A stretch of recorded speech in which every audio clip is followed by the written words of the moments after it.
গল্প মুটুসি, লেখনীতে রীতিশ্রেণী মহাবিশ, পর্ব ২৬, প্রথম অংশ। Twinkle twinkle little star, how are you, wonder white are your. এরপরই থেমে গেল বীর। এখন থেকে অটোরিয়ামের বিশাল জনসমুদ্র দেখতেই গলা শুকিয়ে কাঠ হয়ে গেল ওর। ভয়ে আর উত্তেজনায় পরের লাইনগুলো স্মৃতি থেকে হারিয়ে গেল। মাইক্রোফোন ধরা ছোট্ট হাতটা কাঁপছে থরথর করে। চোখজোড়া এদিক ওদিক ছুটাছুটি করছে, টলমল করে উঠবে উঠবে ভাব। মঞ্চের পাশেই দাঁড়িয়ে বোরাক আর মুটুসি। বোরাক কোনো পদক্ষেপ নেওয়ার আগেই মুটুসি এক দৌড়ে স্টেজের একেবারে সামনে বীরের মুখোমুখি এসে দাঁড়ালো। মিষ্টি হেসে দুই হাত উঁচিয়ে তাল মিলিয়ে বলতে শুরু করলো, up about the world so high. বীরের ভীতু দৃষ্টি মৌয়ের উপর পড়ল। মাম্মাকে দেখে তার হিমশীতল শরীরে প্রাণ ফিরল যেন। মনে সাহস সঞ্চয় করে মৌয়ের ধরিয়ে দেওয়া ছন্দে সেও এবার কিছুটা আত্মবিশ্বাসের সঙ্গে সঙ্গে বলে উঠল, like a diamond in the sky. বীর এবার থামল না। মুটুসির উজ্জ্বল করা উৎসাহী চোখের দিকে তাকিয়ে পুরো ছড়া আবৃত্তি শুরু করল সে। When the blazing sun is gone, when nothing shines on up, then you show your little light, twinkle twinkle all the night. ছড়া শেষ হতেই পুরো অডিটোরিয়াম ফেটে পড়ল মুহূর্ত করতালি। একজন শিক্ষক এসে মুচকি হেসে বীরকে মঞ্চ থেকে নিচে নামিয়ে মুটুসি আর বোরাকের কাছে এনে দিলেন। মুটুসি সাথে সাথে ছেলেকে জড়িয়ে ধরে কোলে তুলে নিলেন। কপালে গালে পরম আদরে চুমু এঁকে মিষ্টি হেসে বলল, বীর সোনা, অনেক অনেক ভালো বলেছ। দেখছো সবাই কত খুশি হয়েছে। মায়ের এই প্রশংসার খুশিতে ঝলমল করে উঠল বীরের আদরে মুখটা। এবার সে দ্রুত বোরাকের দিকে তাকিয়ে উচ্ছ্বাসিত কণ্ঠে জিজ্ঞেস করল, পাপা ভালো হয়েছে? বোরাক কিছুক্ষণ মুগ্ধ চোখে ছেলেকে দেখে নিজের কাছে টেনে নিল। ছেলের কপালে কপাল ঠেকিয়ে বলল, অনেক ভালো হয়েছে বাবা। আমার বাবার আবৃত্তি সবার চেয়ে সেরা হয়েছে। Baba is very proud of his sunshine, my broad boy. এত এত প্রশংসা শুনে একগাল হেসে খুশিতে উজ্জ্বল হয়ে উঠল ছোট্ট বীর। তার ভুরু দনুক বেঁকে ওঠে। ছোট্ট চড়ুই তার নিবর কাজল কালো ভুরু দুটিকে সূক্ষ্মভাবে বাঁকিয়ে মায়াবী এক চাহনি নিক্ষেপ করল সামনে জনসমুদ্রের দিকে। এই আশ্চর্য গভীরতা আসলেই তার বয়সের সাথে বড্ড বেমানান, অথচ মোহনীয়। তনুর তলোয়ার।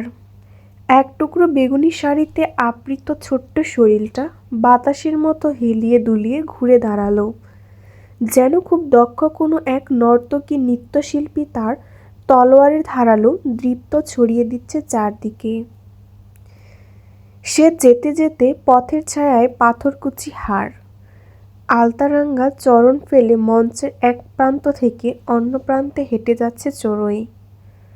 তার চলতি পথে পায়ে ঢুঙুর জোরে রুমঝুম উচ্ছলতা ছড়িয়ে দিচ্ছে অসংখ্য পাথরকুচির হাড়।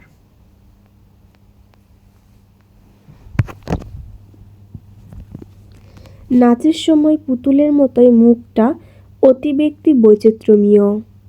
কখনো ঠোঁটের কোণে একচিলটিয়ে দুষ্টু হাসি, আবার পরক্ষণেই ঘাড়ের উপর পড়ে থাকা লম্বা বিটনুটির বিন্যাসের সাথে মিলিয়ে গম্ভীর্যপূর্ণ অভিব্যক্তি।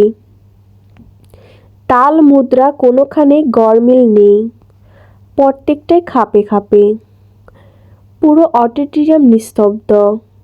সামনে জনসমুদ্র মুগ্ধতায় ঢেউ। মনমুক্ত দৃষ্টিগুলোর মঞ্চের দিকে নিস্তব্ধ। এতক্ষণে একঘেয়েমি অনুষ্ঠানটা প্রাণ ফিরে পেয়েছে যেন। রুমঝুম রুমঝুম রুমঝুম। গানের কথা আর সুরের সাথে তাল মিলিয়ে চড়ুই চাপলতা বেড়ে গেল বহুগুণ। খেজুর পাতা নুপুর পায়ে চঞ্চল চড়ুই অরণ্যের গভীরে মেতে উঠেছে আদিম নৃত্যের ছন্দে। মঞ্চের একেবারেই মধ্যখানে চড়ুই ছোট্ট দুই হাত আকাশের দিকে তুলে ঘূর্ণি দিতে শুরু করলো সে। প্রতিটা ঘূর্ণির সাথে তার আলতারাঙা পায়ের ঘুঙুর জোড়া নিজেদের অস্তিত্ব জানান দিচ্ছে তীব্র ছন্দে। ঝুম ঝুম ঝুম। সেই আবিরাম দমনি তার চার দেওয়াল বিশিষ্ট অডিটোরিয়ামের পিনপতন নীরবতাকে চূর্ণ বিচূর্ণ করে তুলেছে। খেজুর পাতার নুপুরও বাজায়। হঠাৎই সঙ্গীতের মূর্ছনা সীমিত হয়ে এলো। চড়ুই ঘূর্ণি থামিয়ে দিয়ে এক পা এগিয়ে এলো মঞ্চের একদম কিনারে। দুই হাত বুকের উপর আড়াআড়ি রেখে ঘাড় বাঁকিয়ে সামনের দিকে তাকালো এবার। কপালের টায়রাটি তখনও মৃদু কাঁপছে, নিঃশ্বাস প্রশ্বাস ঘন। মুহূর্তেই স্তব্ধতা ভেঙে অডিটোরিয়াম ফেটে পড়ল করতালির অঝোর ধারায়। যেন আকাশ থেকে ঝরে পড়েছে পুষ্টি বৃষ্টি। কেউ কেউ দাঁড়িয়ে দিয়ে সাধুবাদ জানাচ্ছে এই ছোট্ট শিল্পীকে। মঞ্চের পাশেই দাঁড়িয়ে থাকা মুটুসির চোখে কার্নিশে জমে ওঠা অশ্রুটুকু সবার অগোচরে তর্জিন ডগায় তুলে দিচ্ছে।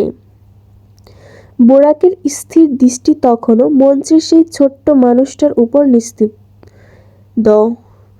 বুকের উপর হাত বাজ করে তাকিয়ে আছে সে।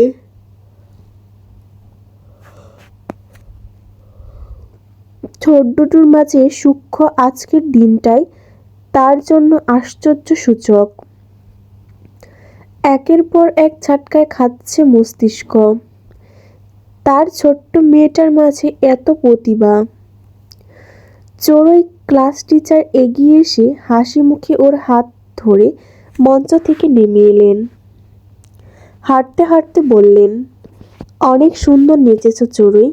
তুমি এত সুন্দর নাচ পারো, জানা ছিল না তো। চড়ুই মৃদু হাঁপাতে হাঁপাতে বলল, থ্যাংক ইউ মিস। কার কাছে নাচ শেখা হয়? মাম্মার কাছে। আচ্ছা, হ্যাঁ। তারা নামতেই বোরাক আর মুটুসি দুই ধাপ এগিয়ে এলেন। টিচার মৌকে বললেন, আপনি চড়ুইয়ের মা? মৌ মাথা নেড়ে বলল, জি। টিচার বললেন, কালকে আপনি প্লিজ চড়ুইকে নিয়ে একবার হাসনাত আলী স্যারের সাথে যোগাযোগ করবেন। ওকে স্কুলের ডান্স ক্লাবে নেওয়া হবে। মুটুসি মৃদু হেসে বলল, ঠিক আছে মিস, আমি যোগাযোগ করব। এদিকে বোরাক পকেট থেকে টিস্যু বের করে চড়ুইয়ের কপালে চিকচিক করে ঘামটুকু মুছে দিতেই আদরের স্বরে বলল, আমার মা এত সুন্দর নাচ পারে, আমি তো কখনোই বুঝতে পারিনি। চড়ুই হেসে জিজ্ঞেস করল, তোমার ভালো লেগেছে পাপা? বোরাক মুগ্ধতা ভরা দৃষ্টিতে মেয়ের চোখের দিকে তাকিয়ে বলল, খুব খুব ভালো লেগেছে মা। পাপা জাস্ট মুগ্ধ হয়ে গেছে তোমার নাচ দেখে। দেখো সবাই কিভাবে সাধুবাদ জানাচ্ছে তোমাকে। চড়ুই এবার একটুখানি লজ্জা পেল। মাথাটা বাবার কাঁধে লুকিয়ে নিল সে। বোরাক হেসে আবারও জিজ্ঞেস করল, তোমার আমার মাটার কোথায় নাচ শেখা হয়? চড়ুই মাথা তুলে উত্তর দিল, কোথাও না, মাম্মা শেখায়। বোরাক এবার কিছুটা অবিশ্বাস্য দৃষ্টিতে তাকালো পাশে দাঁড়িয়ে থাকা মুটুসির দিকে। বিষণ্ণকর কণ্ঠে বলল, আপনি নাচতেও পারেন মিস? মুটুসি কিছুটা অপ্রস্তুত বোধ করল। কিছু বলার আগেই চড়ুই চট করে বলে উঠল, হ্যাঁ পাপা, মাম্মা অনেক ভালো নাচ পারে। তাই নাকি? Classical dancer? মুটুসি দ্রুত শুধরিয়ে নিল, না তেমন কিছু না, ওই মোটামুটি পারি আর কি। শেখানোর মতো একটু আধটু। বোরাকের বিশ্বাস হলো না। যার ছাত্র এত ভালো ডান্সার, সে কিভাবে মোটামুটি পর্যায়ে হয়। সে যেন প্রতিনিয়তই নতুন করে রমণীকে আবিষ্কার করছে। সামনে আসছে তার আরেকটা রূপগুণ। সে কিছুক্ষণ মটুসির দিকেই তাকিয়ে থেকে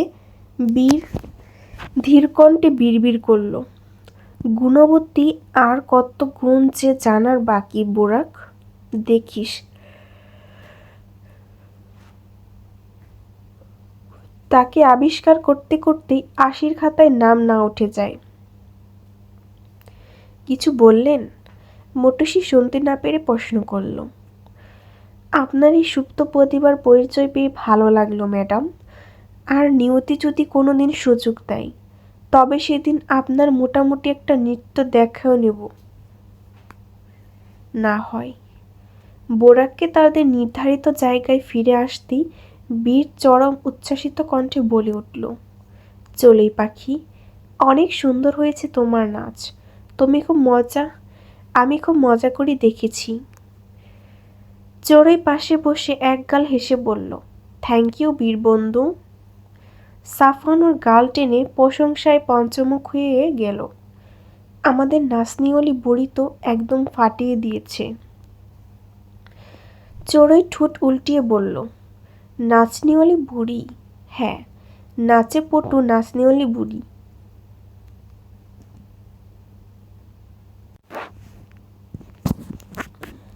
দুপুর ২টার দিকে অনুষ্ঠান শেষ হলো। চড়ুই আর মটুসিকে বিদায় দিয়ে সাফওয়ান ও বীরকে নিয়ে বোরাক বাড়ির দিকে রওনা দিল। বীর সাফওয়ানের কোলে বসে স্কুলের স্টল থেকে কেনা তার নতুন ট্রাকটি নিয়ে খুব ব্যস্ত। খুব মন দিয়ে সেটা উল্টে পাল্টে দেখছে সে। সাফওয়ান জানালার বাহিরে তাকিয়ে কিছুক্ষণ চুপ করে রইল। মনের ভেতর জমে থাকা কথাগুলো বের করার জন্য এক ধরনের ইতস্তত বোধ করছে তার মধ্যে। শেষমেশ সকল জর্জরতা কাটিয়ে বলল, ভাই, একটা কথা বলি। ড্রাইভিংরত বোরাক সামনের রাস্তার দিকে তাকিয়ে বলল, এত ফর্মালিটি করা কবে শিখলি? সাফওয়ান একটু নড়ে চড়ে বলল, ইয়ে না মানে ব্যাপারটা। সাফওয়ানের এত ইতস্তত ভাব দেখে বিরক্ত হলো বোরাক। কি বলবি বলতে চাইলে ইয়ে টিয়ে করা ছাড়াই সরাসরি ঝেড়ে বল, আর না হলে চুপ করে বসে থাক। সাফওয়ান এবার সোজাসুজি কথাটা এলো। আসলে আমি বলতে চাচ্ছি, চড়ুই পাখির তো পাপা নেই, এইদিকে আমাদের বীরেরও তো মাম্মা নেই। মানে কোনোভাবে মৌ আপুকে বীরের মাম্মা করা যায় না ভাই। কিছু মুহূর্ত নিস্তব্ধতার পর বোরাক নির্বিকার কণ্ঠ ভেসে এলো, কে জানে। যাই, তুই বল। যাই মানে? আমার কাছে তো ১০০তে ১০০ চাই। তোমাদের সাথে খুব ভালো মানাবে ভাই, বিশ্বাস করো। পাশাপাশি দাঁড়ালে এত সুন্দর লাগে তোমাদের। সাফওয়ান খুব উৎসাহী দৃষ্টি দিয়ে বোরাকের দিকে তাকিয়ে রইল। তার পক্ষে থেকে কোনো কিছু শোনার আশায়। কিন্তু বোরাক কিছুই বলল না, কেবল এক টুকরো নির্বিকার হাসল বোধ হয়। ভেতরের কোনো এক গোপন ভাবনা প্রশ্রয় দিয়ে তীব্র ঠোঁট বিড়বিড় করে বলল, তুই যাই বলিস। মাঝ রাস্তায় হঠাৎই তীব্র একটা ব্রেক কষল বোরাক। এতে টায়ারের ঘর্ষণে পিচঢালা রাস্তায় একটা তীক্ষ্ণ শব্দ হলো। চোখের কালো সানগ্লাসটা খুলে হাত নিল সে। দৃষ্টি সামান্য সামনের দিকে, সেখানেই কুর্তি আর কার্গো পরনে একটা মেয়ে রাস্তা পার হওয়ার জন্য প্রস্তুতি নিচ্ছে। মেয়েটাকে দেখেই সাফওয়ান সোজা হয়ে বসে অবাক গলায় বলল, ভাই, এটা আমাদের আরোয়া নয়? বোরাক নির্বিকার কণ্ঠে উচ্চারণ করল, হ্যাঁ। ডাকবো ওকে?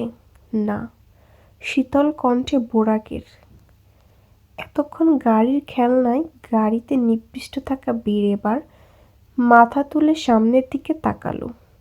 গাড়ির স্বচ্ছ কাচের বাহিরে আরোয়াকে দেখে সে সেদিকে আঙ্গুল তাক করে বলল, পাপা, এটা আলোয়া ফুপুমণি। ফুপুমণিকে ডাকো পাপা।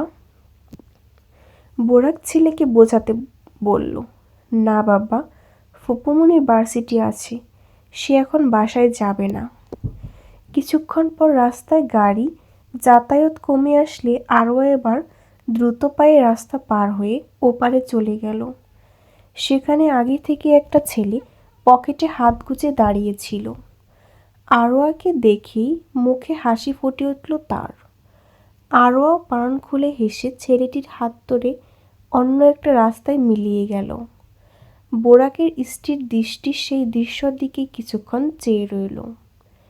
এরপর নির্লিপ্তভাবে হাতের সানগ্লাসটা চোখে পড়ে পুনরায় গাড়ির ইঞ্জিন স্টার্ট করে দিল সে। কিছুক্ষণ বিছানায় এপাশ ওপাশ করে পরে কিছুই চোখে ঘুম ধরা দিল না বোরাকের।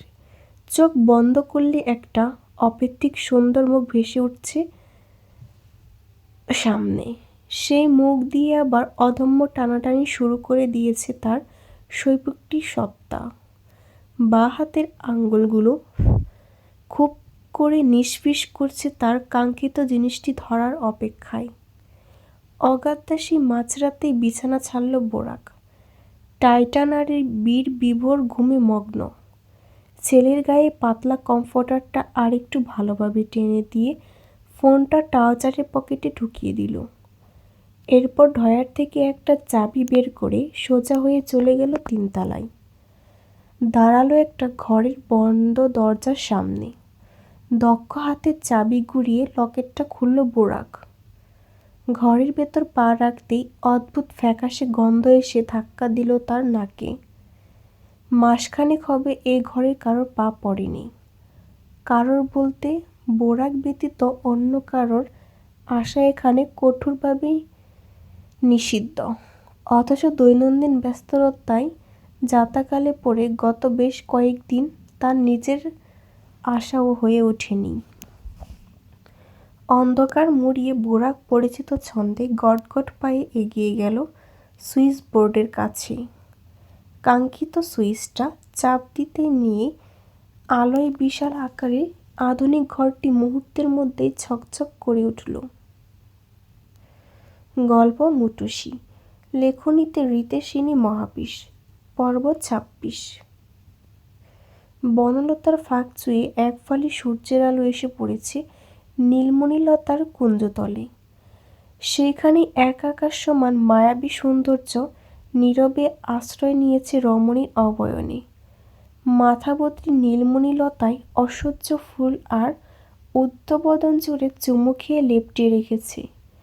আঁখি লালন পুষ্প চাদরে আবৃত থাকলেও নাকের কোমল রেখা তার পাপড়ির ছোঁয়া আধারে নিস্তব্ধ সৌন্দর্য বলে দিচ্ছে। প্রকৃতি নিজেই হাতে এঁকে দিয়েছে তাকে। রমণীর দীর্ঘ বিনি বেয়ে নেমে এসেছে নীলমণিলতার সরু ডাল। প্রাকৃতিক সবুজ সমাহার তার মেঘবরণ কেশরাশির সাথে মিলেমিশে একাকার। তার মাঝে ফুটে থাকা অসংখ্য বেগুনি রঙের ফুল বাতাসে মৃদু দোলায় কেঁপে কেঁপে উঠছে। মঞ্জরির বোটা ছিঁড়ে ঝুরঝুর করে খসে পড়েছে পুষ্পরাশি। তবে তারা মহাকাশের টানে মাটিতে পড়ার আগেই বুনন ধরেছে রমণীর পরনে এক টুকরো বস্ত্র। বনের নিস্তব্ধতা ভেঙে রমণীর কাঁধে এসে আলতো করে বসেছে এক চঞ্চল নীল মুটুসি। নির্লাপ পলকের দীপ্তি ছড়িয়ে সে নিবিড় দৃষ্টিতে তাকিয়ে আছে তার সখীর মুখপানে। সামনে কার্টেন ওয়ালের বাহিরে তখন সূর্যোদয় শুরু হয়ে গেছে। পূর্ব আকাশে নব উষ্ণের তেজ দিয়ে ভেসে উঠেছে নতুন দিনের রক্তিম সূর্য। তবে দেওয়ালের এই পাশটা ঘুটঘুটে ঘরটা অন্ধকার। কেবল ক্যানভাসের দুই পাশে 2টা মোমবাতি জ্বলছে। সেই আলোতেই দক্ষ হাতে ধরিয়ে নিজের কল্পনাকেও হুবহুব ক্যানভাসে ফুটিয়ে তুলেছে যুবক। ভেতরে কোনো এক গভীর উষ্ণতা ছুঁয়ে রেখেছে তার শরীরকে। তাই তো এই শীতের ভোরেও তার পরনে কেবল একখানা পাতলা কালো স্যান্ডো গেঞ্জি। বুকের বাঁ পাশে নাইকি গোলাটা এই অন্ধকারের মাঝেও নিঃশ্বাস দুর্নীতি ছড়িয়ে দিচ্ছে। মোমের আলোয় যুবকের উচ্ছ্বাস সুঠাম দেহ খাঁজগুলো জ্বলজ্বল করছে। এ যেন আরেক দুর্বল সৌন্দর্য। চারদিকে শুধু সৌন্দর্যের সরাসরি। পাশের টেবিলের উপর খড়া হয়ে রাখা ফোনের স্ক্রিনে বেডরুমের সিসিটিভি ফুটেজ। বিছানায় বীরের ঘুমন্ত দেহটা ভেসে আছে তাতে। তুলির আছাড় কাটাতে ফাঁকে ফাঁকে যুবক সচেতন দৃষ্টিতে ছেলেকে পর্যবেক্ষণ করে নিচ্ছে। ততক্ষণে ধরণী আলোকিত। সকালের প্রথম আলো গ্লাস ঠেকিয়ে ঘরের ভেতর জায়গা করে দিয়েছে। এদিকে রঙের তুলিটা এখন বোরাকের বাঁ আঙ্গুলের ভাঁজে। কপালের কাছে নেমে আসা কিছু চুলের মাঝে সবুজ রং লেপ্টে আছে। আর যুবক এক দৃষ্টিতেই তাকিয়ে আছে ক্যানভাসের দিকে। খুঁটিয়ে খুঁটিয়ে দেখছে কোনো কিছু অপূর্ণ রয়েছে কি না। না, চোখে পড়ল না।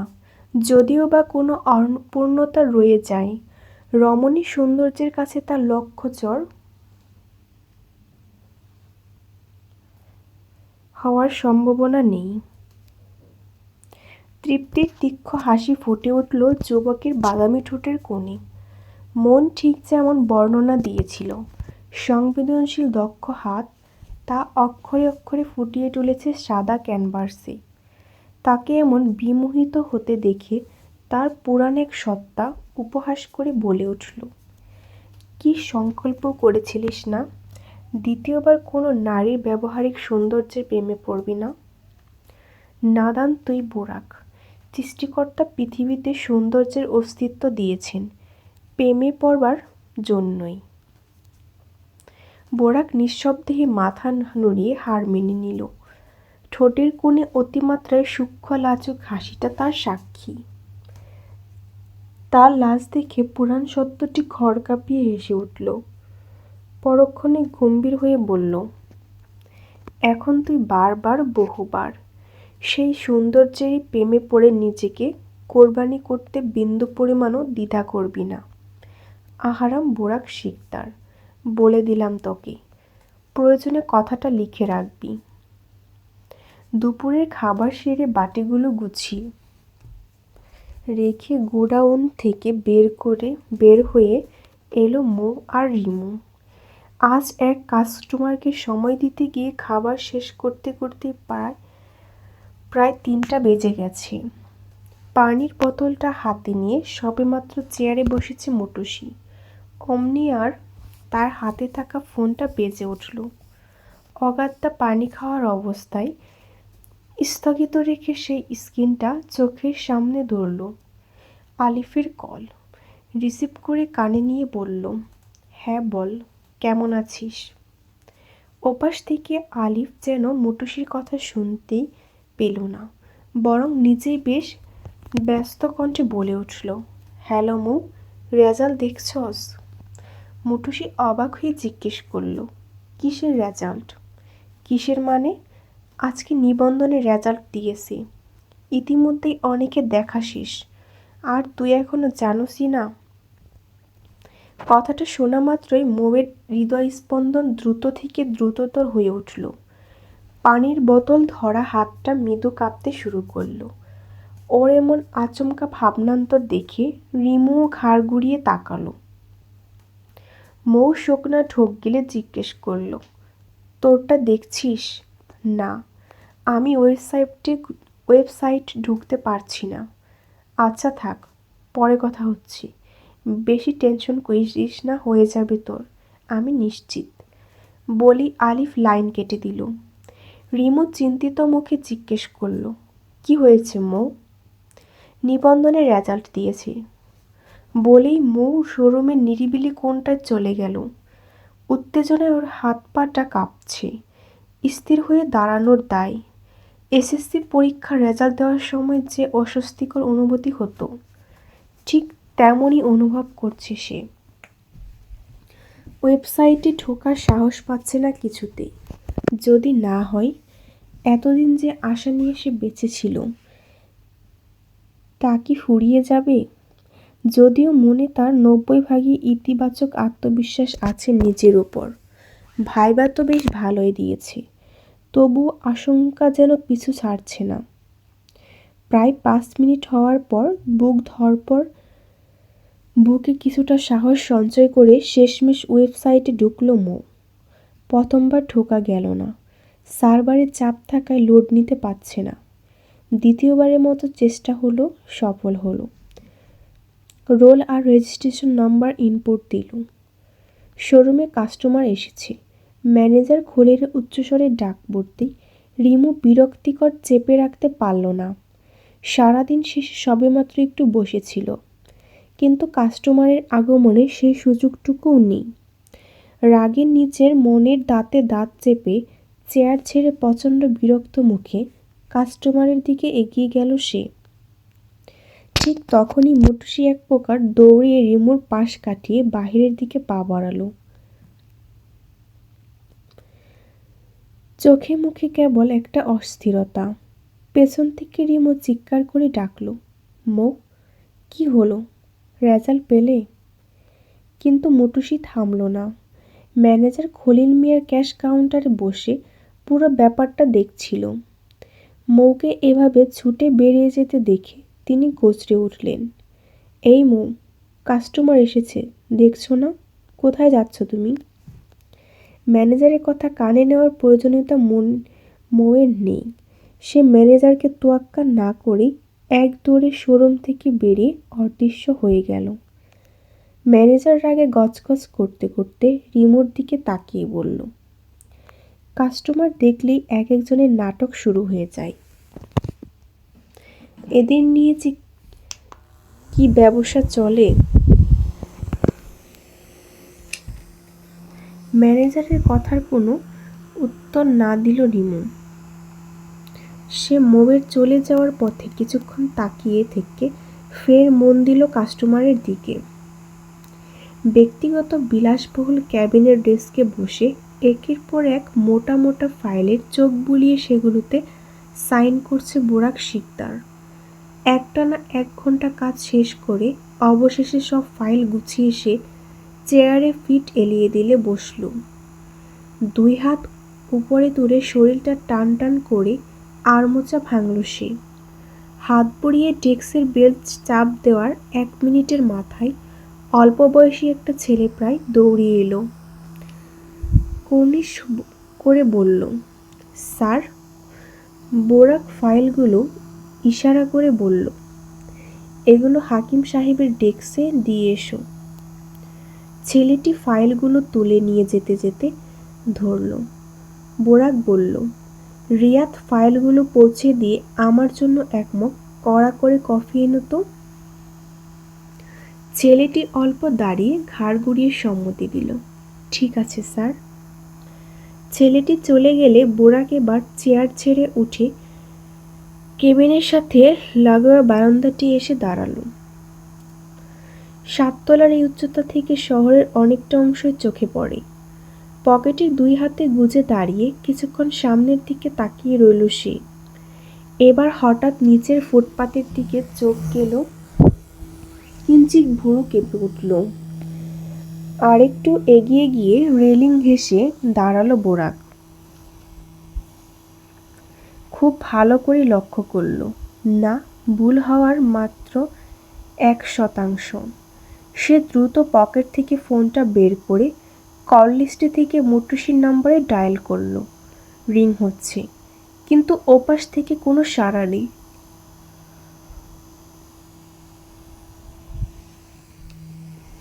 লাইন কেটে যাওয়ার পরই আবারও কল করল। এবারও রিসিভ হলো না। বোরাক এবার ফোনটা পকেটে ঢুকিয়ে দ্রুত কেবিন থেকে বেরিয়ে এলো। লিফটের জোরে সোজা গ্রাউন্ড ফ্লোরে নেমে এলো সে। ভবন থেকে বেরিয়ে রাস্তা পার হওয়ার ওপাশে পৌঁছাতেই দৃশ্যটা আরও স্পষ্ট হলো। রাস্তার ধারে পাবলিক বেঞ্চে মুটুসি বসে আছে। দুই কোণেই ভাঁজ করে উড়োর উপর ঠেকিয়ে। দুই হাত দিয়ে মুখ ঢুকিয়ে কুকটি বসে আছে রমণী। বোরাক সোজা ওর সামনে গিয়ে দাঁড়িয়ে নিচু স্বরে ডাকলো, মিস মৌ। মটুসি এবার অবস্থাকে চোখ মেলল। এই কণ্ঠ তার খুব পরিচিত চেনা। সেই সাথে একটা সুগন্ধ ধাক্কা দিল তার নাকে। মনের দ্বিধা দিয়ে মৌ মুখ থেকে হাত সরিয়ে আস্তে আস্তে মাথা উঁচু করল। ওর বিধ্বস্ত অবস্থা দেখে বোরাক হতবাক হয়ে বলল, ফর্সা মুখটা একদম লাল হয়ে আছে, চোখে দুটো ফুলে আছে একাকার, চোখের কোণে অশ্রুধারা স্পষ্ট। মুহূর্তে উদ্বিগ্ন হয়ে উঠল বোরাকের চিত্র। ডান হাতটা অবশভাবে উঠে এলো মৌয়ের মাথায়। কোমল স্বরে জিজ্ঞেস করল, মৌ, কি হয়েছে আপনার? এখানে রাস্তায় এভাবে? ঠিক আছেন আপনি? বোরাকের একটুখানি আহ্লাদ পেয়ে মটুসি নিজেকে আর ধরে রাখতে পারল না। আবারও সে ঠুকরে কেঁদে উঠল। বোরাক অস্থির হয়ে ওর পাশে বসে পড়ল। হাতটা মৌয়ের মাথায় ওপর থেকে সরালো না, বরং আলতো করে বুলিয়ে দিতে লাগলো। আস্থার সুরে বলল, মিস, সমস্যাটা বড় মনে হলে আমাকে বলতে পারেন, এতে মনের ভার কিছুটা হলেও কমবে। বন্ধু ভেবেই বলুন। মটুসি কথা বলতে চাইল, কিন্তু পারল না। গলা দিয়ে শব্দ নামছেই না তার। বোরাকও জোর করল না। বুঝল পরিস্থিতি জটিল, তাই তাকে সময় দিল। পকেট থেকে টিস্যু বের করে দিল। মৌ টিস্যু নিয়ে চোখ নাক মুখ মুছে নিল। কান্না যেন থামবার মতোই নেই, যার ফলে একটু পরপর পুনরায় নাকের পানি চলে এলো মটুসির। বারবার নাক টানি তার প্রমাণ। বোরাক পকেট থেকে কোনো টিস্যু নেই। অগত্যা সে উঠে গিয়ে পাশে একটা দোকান থেকে কয়েক প্যাকেট পকেট টিস্যু নিয়ে এলো। মটুসি টিস্যু দিয়ে একবার বাচ্চাদের মতো করে ফোঁস করে নাক ঝেড়ে টিস্যুটা ফেলে দিল। তারপর বোরাকের হাত থেকে আবারও একটা নিল। নাকের পানি যেন শেষই হচ্ছে না ওর। দৃশ্যটা এত আদরে ছিল যে এমন পরিস্থিতিতে বোরাকের ঠোঁট দুটো হালকা হাসিতে প্রসারিত হয়ে উঠল। মটুসি এবার চোখ নাক ভালো করে মুছে তাকালো বোরাকের দিকে। ইস, চেহারার কি অবস্থা করেছে! তাদের সম্পর্কটা যদি অন্যরকম হতো! এই মুহূর্তে সে নির্দ্বিধায় মেয়েটাকে একেবারেই বুকের ভেতরে ঢুকিয়ে নিত। ওই লাল টুকটুকে আদরে মুখজোড়া অনেক চুমু এঁকে দিয়ে বলতো, এভাবে কাঁদবেন না মটুসি পাখি। আপনার লাজুক চেহারায় শুধু লাজেই আভা মানায়, বিষাদে নয়। আমি থাকতে বিরহের গান গাইবেন কেন আপনি? চলুন, যত কষ্ট আসে সব এক করে দেই, এরপর কাঁধে কাঁধ মিলিয়ে আদো আদো বহন করি।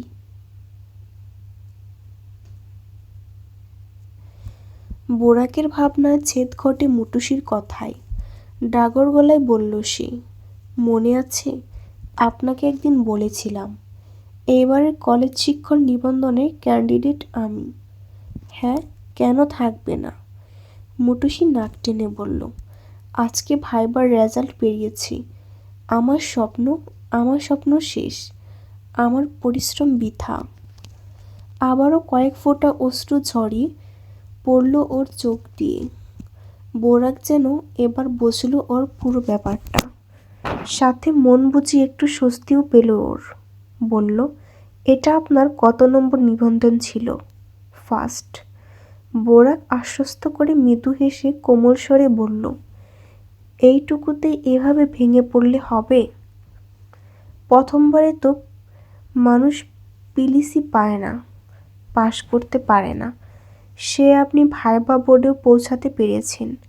হয়তো কোনো ল্যাস্টিং ছিল, পরের বার ঠিকই হয়ে যাবে। এটা না হলেও বড় কত অপশন আছে, তাই বলে এভাবে নাকের জল চোখের জল এক করতে হবে? বোকা মেয়ে, নিন চোখ মুছুন। বোরাক আরেকটা টিস্যু এগিয়ে দিল। মোটুসি টিস্যুটা নিয়ে চোখের পানি মুছে বলল, প্রথমবার হলেও আমি সেইভাবেই প্রিপারেশন নিয়েছিলাম মিস্টার বোরাক। কত রাত আমি ঠিকভাবে ঘুমাইনি। এত পরিশ্রম করেও যদি এভাবে বৃথা চাই, তাহলে একটা শিক্ষকতা চাকরির জন্য আর কি করব, আর কত পরিশ্রম করব। এত ভালো পরীক্ষা দিয়েও আমরা পাচ্ছি না, তাহলে আসনগুলো দিচ্ছে কাদের? বোরাক একটা গভীর দীর্ঘশ্বাস ফেলে বলল, বর্তমানে দেশের ঘুষ দুর্নীতি সিস্টেমের জন্য মেধার একটা বড় অংশ যেন বঞ্চিত হচ্ছে, তা নতুন করে বলার বাকি থাকে না। এটাই আমাদের সবচেয়ে বড় ট্র্যাজেডি। মেনে নিয়েই বাঁচতে হবে। দুইজনই চুপচাপ বসে রইল কিছুক্ষণ। মাঝ দুপুর রাস্তায় হওয়ার পথচারীদের সংখ্যা খুব কম। মাঝে মাঝে অটোরিকশায় হর্নে টুংটাং আওয়াজ ভেসে আসছে কেবল। মোটুসি এক দৃষ্টিতেই সামনের কোনো শূন্যে তাকিয়ে, চোখ দুটো নিষ্পাপ, চেহারাটা মলিন। এদিকে বোরাকের অভিব্যক্তি নির্লিপ্ত। গভীরভাবে কিছু একটা ভাবনার ফলে তার কপালের শক্ত চামড়াটা কিছুটা কুৎসিত হয়ে আছে।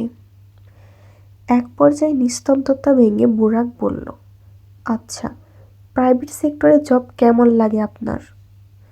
মোটুসি একই ভাগে থেকে উত্তর দিল, চাকরি তো চাকরি মিস্টার বোরাক। জীবিকা নির্বাহে সক্ষম হালাল সব কিছুই আমার কাছে সমান। কিন্তু আজকাল তো প্রাইভেট সেক্টরে মামা খালু ফোপার রেফারেন্স না থাকলে হয় না। আর যদি আমি রেফারেন্স দেই মানে? মোটুসি এবার ঘাড় ঘুরিয়ে বোরাকের দিকে তাকালো। আমার ফ্রেন্ডের কোম্পানিতে কিছু পদ নিয়োগ দিচ্ছে। আপনি চাইলে আমি সেখানেই আপনার জন্য কথা বলতে পারি। দয়া দেখাচ্ছেন? ভুরু কুঁচকিয়ে বলল মৌ। বোরাক মৃদু হেসে বলল, ভুল ভাবছেন ম্যাডাম। দয়া দেখাইতে চাইলে সরাসরি অর্থ অফার করতাম, কিন্তু আমি আপনাকে উপার্জনের একটা পথ দেখিয়ে দিচ্ছি। এই যা, সেখানেই কাজের বিনিময়ে আপনাকে বেতন দেওয়া হবে। তবুও যদি আপত্তি থাকে তবে বাদ দিন। মোটুসি নিজের বাড়াবাড়িটা বুঝতে পারল। তাড়াহুড়া করে বলল, আরে না, আমি তো এমনিই বললাম, আপনি একটু দেখেন যদি হয়। মানে আমার সত্যিই একটা বেটার চাকরির প্রয়োজন। বোরাক বাঁকা চোখে তাকিয়ে বলল, তাহলে এই অদমের দয়া গ্রহণ করছেন? মোটুসির চোখ দুটো ছোট হয়ে এলো। সরু চোখে চেয়ে বলল, খোঁটা দিচ্ছেন? বোরাক এবারে হেসে দিল, আচ্ছা আচ্ছা সরি, খোঁটা দিচ্ছি না। আমি কথা বলে দিব, ধরে নিন আপনার চাকরি প্রায় কনফার্ম। এত নিশ্চিত কিভাবে? ক্লোজ ফ্রেন্ড আপনার? হ্যাঁ একদম। আচ্ছা, কোন কোম্পানি ওটা? আমি নাম লোকেশনে সব সেন্ড করে দিব আপনাকে। ও হ্যাঁ, আপনার ফোন কোথায়? শোরুমে। বোরাক এবার লক্ষ্য করলো ময়ের কাছে কোনো ব্যাগও নেই। সব যদি শোরুমের থাকে তাহলে সে এত দ্রুত এভাবে এলো কিভাবে? হেঁটে হেঁটে। কৌতূহলী হয়ে বোরাক জিজ্ঞেস করলো, আচ্ছা আপনি সাহেব বাজার থেকে এই অবধি হেঁটে আসছেন নাকি? মৌ নত হয়ে উপর নিচ মাথা নাড়ল। জাত পাগলি একটা। এই রোদের মধ্যে আপনি এত দূর হেঁটে এসেছেন? সাহেব বাজার থেকে এখানকার দূরত্ব কত জানেন? পুরো 1.5 কিলো। বোরাকের মৃদু ধমক খেয়ে মোটুসি ইনোসেন্ট ফেস করে বলল, তখন মাথা ঠিক ছিল না, বুঝতেই পারিনি কখন এত দূর চলে এসেছি। আচ্ছা চলুন এখন, বলেই দাঁড়িয়ে গেল বোরাক। মোটুসিও দাঁড়িয়ে জিজ্ঞেস করল, কিন্তু আপনি আমাকে পেলেন কিভাবে? বোরাক আঙ্গুল উঁচিয়ে ওর বিলাসবহুল অফিস বিল্ডিংয়ে দেখিয়ে দিয়ে বলল, এই যে আমার অফিস। বেলকনি থেকে এখানে একটা পাগলিটাকে বসে থাকতে দেখছিলাম, তাই দয়া দেখাতে চলে এলাম। মৌ মেকি রাগ দেখিয়ে দাঁত কিরমির করে বলল, আপনি আপনি একটা যা ইচ্ছে তা। বোরাক শব্দ করে হেসে উঠল। হাসতে হাসতে হাত উঁচিয়ে একটা খালি রিকশাকে ডাকতেই ইশারা করল। রিকশাটি তাদের সামনে ব্রেক নিয়ে এলো। বলল, মামা, সাহেব বাজার। রিকশাওয়ালা পান খাওয়ার মুখ খেলে বলল, জামু মামা ওঠেন। বোরাক ইশারা করল মৌকে, উঠুন। মুটুসি উঠে বসল। মৃদু হেসে ঘাড় ঘুরিয়ে বোরাককে বিদায় দিতে যাবে তখনই দেখল বোরাকও উঠে তার পাশে বসেছে। সে মুটুসির হতবিহ্বল মুখের দিকে তাকিয়ে বলল, একা ছাড়ছি না ম্যাডাম।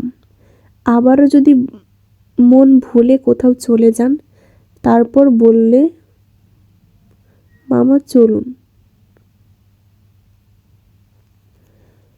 রিকশা চলতে শুরু করলো।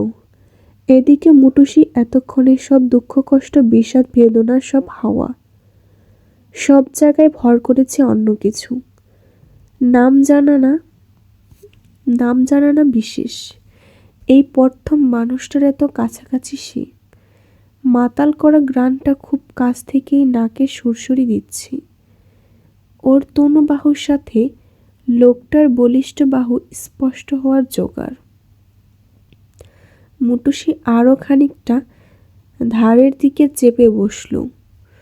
তার লক্ষ্য তখন বোরাক বলল, বসতে সমস্যা হচ্ছে কি? মুটুসি ঘন ঘন নাক দিকে মাথা নেড়ে না বোঝালো। দুইজনই চুপচাপ। রিকশা চলছে তার নিজ গতিতে। বাতাসে মোমের চুলের ঝুঁকিটা এলোমেলো হয়ে উঠছে। উত্তেজনায় কোলের উপর ফেলে রাখা হাত দুটোর তালু ঘেমে ভিজে উঠেছে। মুটুসি নিজের এই অস্বস্তি আর জর্জরিত অনুভূতি আড়াল করতে বলল, আচ্ছা, আপনার ফ্রেন্ডের অফিসে কি কাজের জন্য লোক নেওয়া হচ্ছে? মানে আমি কি তা করতে পারবো? বিশেষ করে কোনো দক্ষতার প্রয়োজন হবে না তো? বোরাক সামনের রাস্তার দিকে তাকিয়ে শান্ত গলায় বলল, কম্পিউটার অফ অন করতে পারেন না? মুটুসি মনের মুহূর্তে অভিমান দানা বাঁধল। এমন একটা অদ্ভুত প্রশ্ন। মানুষটা কি বোঝাতে চাইছে? মৌ কোনোদিন কম্পিউটার হাতেই নেয়নি। মৌ এবার কিছুটা অভিমানী গলায় ছোট্ট করে বলল, পারি। বোরাক আবার জিজ্ঞেস করল, এক্সেলের কাজ টুকটাক জানা আছে? আছে। তাহলে আপনি পাস। বিশেষ করে দক্ষতার কোনো প্রয়োজন নেই। আসলে তারা ক্যাশ ইনচার্জ হিসেবে কিছু লোক নিচ্ছে।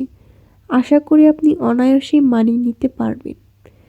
আর না পারলে বসের ঝাড়ি খাবেন, এই তো। এমনভাবে টুকটাক কথা বলার মাঝি রিকশায় সাহেব বাজার অলরেডি মার্কেটের সামনে চলে এলো। মোম নামতেই যাবে তখন বোরাক বলল, রিকশা এখানেই দাঁড়াচ্ছে, আপনি আপনার ফোন ব্যাগ সব নিয়ে আসুন। মুটুসি একটু দ্বিধা দিয়ে বলল, কিন্তু আমার ডিউটি তো এখনো শেষ হয়নি। কিসের ডিউটি? এই চাকরিকে একেবারে ইস্তফা দিয়ে আসুন।